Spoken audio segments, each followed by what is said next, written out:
Meus irmãos e minhas irmãs, paz e bem. Mais uma vez nós nos encontramos diante da palavra de Deus, a palavra que a liturgia da igreja nos propõe para esse dia. A palavra de Deus é viva e eficaz e, se nós deixarmos, produz a transformação na nossa vida. De certo que a salvação acontece na nossa vida com a nossa colaboração. Deus não nos salva sem a nossa colaboração. Mas se nós nos abrirmos à ação da palavra de Deus, ela vai nos transformando. E seguramente nenhuma igreja lê tanto a palavra de Deus como nós. O esquema da liturgia da palavra da igreja nos permite praticamente em 3 anos conhecermos toda a palavra de Deus. Se nós pensarmos só no Evangelho, a cada ano nós repetimos a leitura de praticamente todos os Evangelhos. Recordamos que é uma leitura que nós falamos semi-contínua, porque ela não lê versículo por versículo. Por vezes se salta alguma coisa para que nós possamos compreender melhor o texto que está sendo lido. Algumas vezes nós temos um texto que se repete ao longo do ano litúrgico e assim nós vamos escutando essa palavra, tendo um ouvido de discípulo, para que essa palavra vá transformando o nosso coração em um coração de discípulo. Nós continuamos na liturgia a ler o profeta Amós. Este profeta, ele exerceu o seu ministério cerca do século 8 a.C. e era um profeta do norte, em um tempo que o norte era próspero, mas que ele vai dizer, uma prosperidade, uma riqueza edificada sobre a falcatrua, a enrolação, o roubo, a injustiça. Nós, na liturgia propriamente, estamos ouvindo as palavras que o profeta dirige a Israel, a nação de Israel. Então nós não ouvimos os oráculos para as nações pagãs, e agora, por causa desses oráculos, ele é rejeitado. Chega o momento que vão dizer para ele assim: olha, saia daqui, vá para Jerusalém, deixe o santuário de Betel e vá para Jerusalém. O profeta continua a se dirigir ao povo e vai dizer: ouvi isso, vós que maltratais os humildes e causais a prostração dos pobres. Então é o tema da justiça social que o profeta insiste. Amós vai dizer ao momento: eu não sou profeta nem filho de profeta, ou seja, eu não sou profeta de profissão, mas o Senhor que me chamou. Por isso ele se sente na liberdade de dizer aquilo que Deus quer que ele diga ao seu povo. Então, quais são os pecados que ele acusa? Porque eles ficam esperando quando vai passar a lua nova, que não se podia ser feita negociações, muito menos falcatruas, para vendermos bem a mercadoria, ou seja, para ganhar ilicitamente. Quando vai passar o sábado, para darmos pronta saída ao trigo, cobrando mais, para diminuir as medidas, roubando nas medidas, adulterar as balanças, dominar os pobres com dinheiro e o humilde com um par de sandálias, e para pôr à venda o refúgio do trigo, aquilo que não deveria ser vendido, porque era um espólio, é aquilo que já não servia nada, mas que então vendiam caro para aqueles que não tinham dinheiro para comprar o trigo de qualidade. Acontecerá que naquele dia, diz o Senhor, farei que o sol se ponha ao meio-dia e em pleno dia escureça a terra. Ou seja, são sinais apocalípticos que ele anuncia que vai chegar o dia do Senhor. Veja que ele não está anunciando um fenômeno da natureza, está usando a imagem apocalíptica para dizer que Deus vai intervir na história para acabar com essa injustiça. Mudarei em luto vossas festas e em pranto todos os vossos cânticos. Tornarei calvas todas as cabeças. O país porá luto, como por um filho único. Então ele vai dizer que esta dor é tão grande que vai sofrer Israel por causa do pecado que comete, que é como a morte do filho único para uma família, porque ele está dizendo: não vai ter mais descendência, que acabou, não tem mais prosperidade essa família. Eis que virá um dia, diz o Senhor, em que enviarei fome sobre a terra. Veja que a conclusão desse texto é muito interessante. Não fome de pão, nem sede de água, mas de ouvir a palavra do Senhor. Ou seja, que o povo vai chegar ao momento que, se apercebendo que esqueceu a palavra de Deus vai ter vontade de ter a palavra, fome sobre a terra.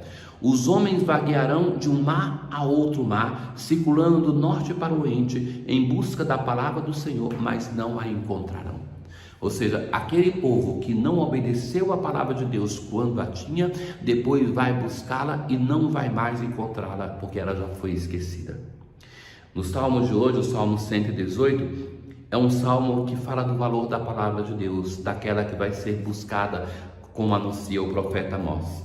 Feliz o homem que observa seus preceitos e de todo o coração procura a Deus. De todo o coração eu vos procuro, não deixeis que eu abandone a vossa lei, a vossa palavra. Minha alma se consome o tempo todo em desejar vossas justas decisões. Diante de mim eu coloquei vossos preceitos, como anseio pelos vossos mandamentos, estou ávido dos vossos mandamentos. Então, esse desejo que o salmista expressa e que é aquele que vai acontecer no povo, mas que o povo de Israel já não vai encontrar essa palavra porque se distanciou por tanto tempo dela. Na aclamação ao evangelho de hoje, nós assim ouvimos: vinde a mim todos vós que estáis cansados, e descanso eu vos darei, diz o Senhor.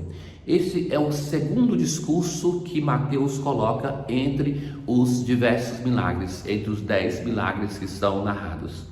Naquele tempo, Jesus viu um homem chamado Mateus sentado na coletoria de impostos.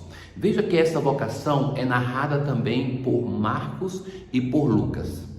Contudo, Marcos e Lucas, por respeito a Mateus, eles colocam o outro nome de Mateus. Era comum no tempo de Jesus as pessoas usarem dois nomes, Levi e Mateus.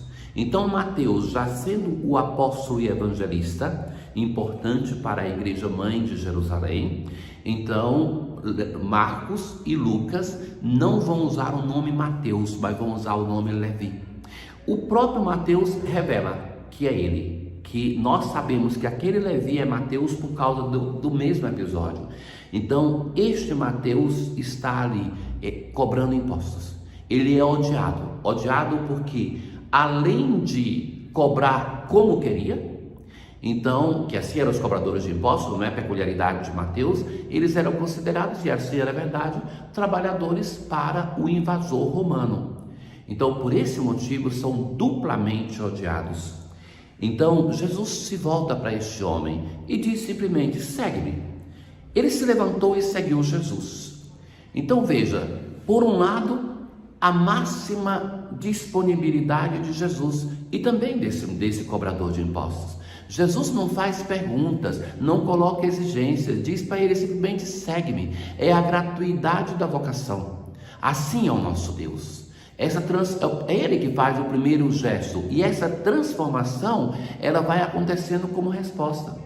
Por outro lado, Levi tinha muito a perder Mateus. Ele estava ali na banca de impostos. Então os cobradores de impostos eram homens ricos, e nós vemos que ele escuta, se levanta e segue, e vai deixar-se transformar ao ponto que nós vemos depois os frutos da ação de Deus na vida desse homem.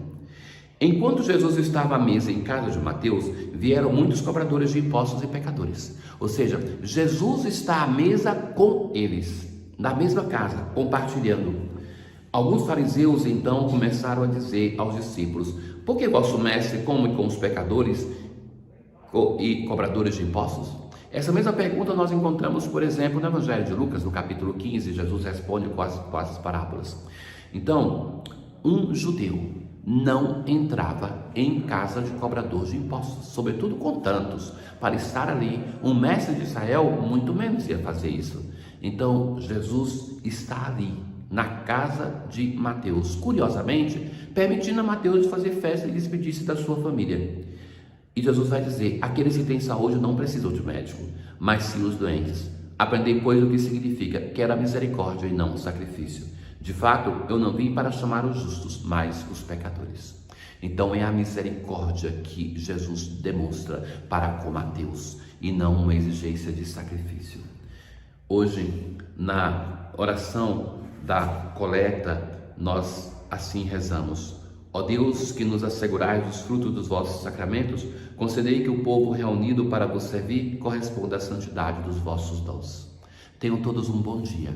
O Senhor esteja convosco, Ele está no meio de nós. Abençoe-vos o Deus Todo-Poderoso, o Pai, o Filho e o Espírito Santo. Paz.